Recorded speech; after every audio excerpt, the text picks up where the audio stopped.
नमस्ते। Parents as को-एजुकेटर्स programme की आज की गतिविधि में आप सभी माता-पिताओं का स्वागत है। आज की गतिविधि का नाम है पुंज के साथ मजा। यह गतिविधि में बच्चे अपनी तार्किक सोच और अवलोकन कौशल में सुधार देखेंगे। आज की पहली पहेली है, बिंदुओं को जोड़ दो। गतिविधि शुरू करने के लिए अपने बच्चे को किसी भी नोटबुक में एक खाली पेज पर समान दूरी पर बिंदु बनाने के लिए कहें। क्षितिज पंक्ति में न्यूनतम 9 बिंदु और ऊर्ध्वाधर ऊर्ध्वाधर कॉलम में न्यूनतम 13 बिंदु होने चाहिए। यदि बच्चे को यह करना मुश्किल लगता है तो माता-पिता बिंदु बनाकर दे सकते हैं। गतिविधि के लिए शीर्ष बनाए बिंदु को बिंदु बनाएं। अब माता-पिता बच्चों को बिंदु में शामिल होने के लिए कुछ निश्चित दिशा निर्देश देंगे। अब बच्चों को यह दिशा निर्देश या तो किताब में लिखकर दे सकते हैं या कहकर सुना सकते हैं। इन दिशा निर्देशक के अनुसार 4 दिशाओं में लकीर बनाई जा सकती है, जिसमें से पहला है नीचे की ओर, दूसरा ऊपर की ओर, तीसरा दाहिने की ओर और चौथा बाएं की ओर।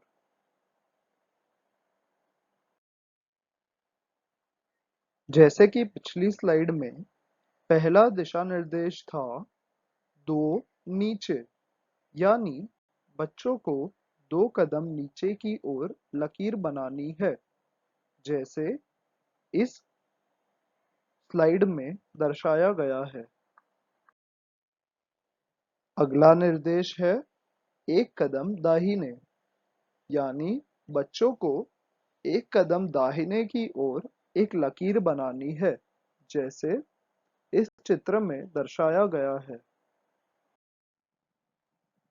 इस तरह सारे दिशा निर्देश पूर्ण करने पर अंत में बच्चों का चित्र कुछ इस तरह नजर आएगा।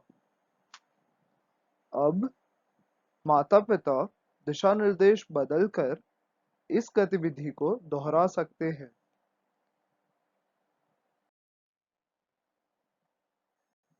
आज की दूसरी पहेली है सुडोकू।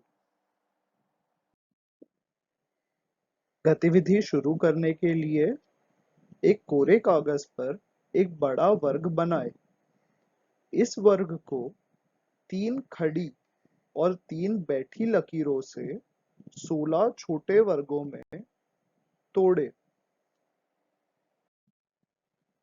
अब सबसे बीच वाली खड़ी और बैठी लकीर को मोटी कर दें, जैसे आकृति 1 में दर्शाया गया है।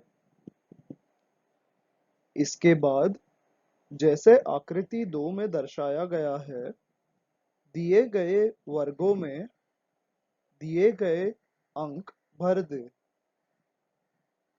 यह एक 4x4 सुडोकू है। इस 4x4 सुडोकू को सुलझाने के लिए पहला चरण होगा कि सारी पंक्तियां, सारे स्तंभ और सारे छोटे वर्गों में अंक 1, 2, 3 और 4 बिना दोहराए आने चाहिए। शुरू करने के लिए चलिए हम पंक्तियों को देखते हैं। पहली पंक्ति में अंक 1, 2 और 4 है और 3 नहीं है, इसीलिए पहली पंक्ति के पहले खाली वर्ग में हम 3 को भर देंगे। अब दूसरी पंक्ति में 2 वर्ग खाली है, इसीलिए इस पंक्ति को हम फिलहाल के लिए छोड़ देते हैं। तीसरी पंक्ति में अंक 1 नहीं है, इसीलिए हम तीसरे वर्ग में 1 भर देंगे। अब तीसरी पंक्ति में 1, 2, 3, 4 चारों एक एक बार आते हैं।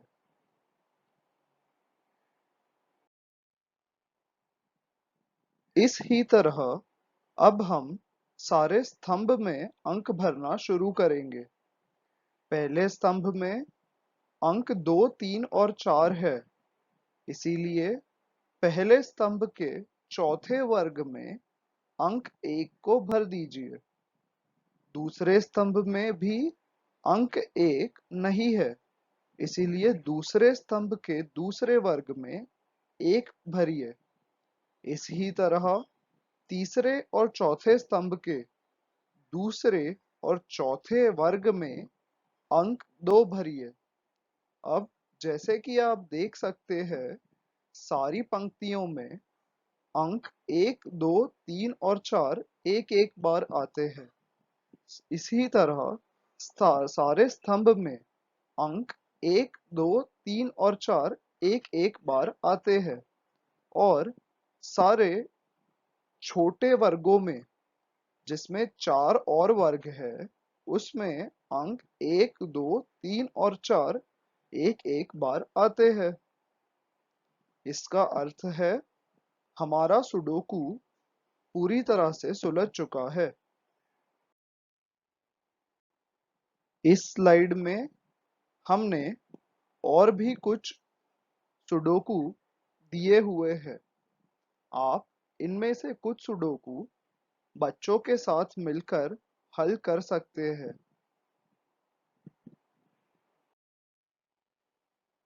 ऊपर दिए गए स्लाइड में जो सुडोकू थे, उनका हल यहाँ पेश किया गया है।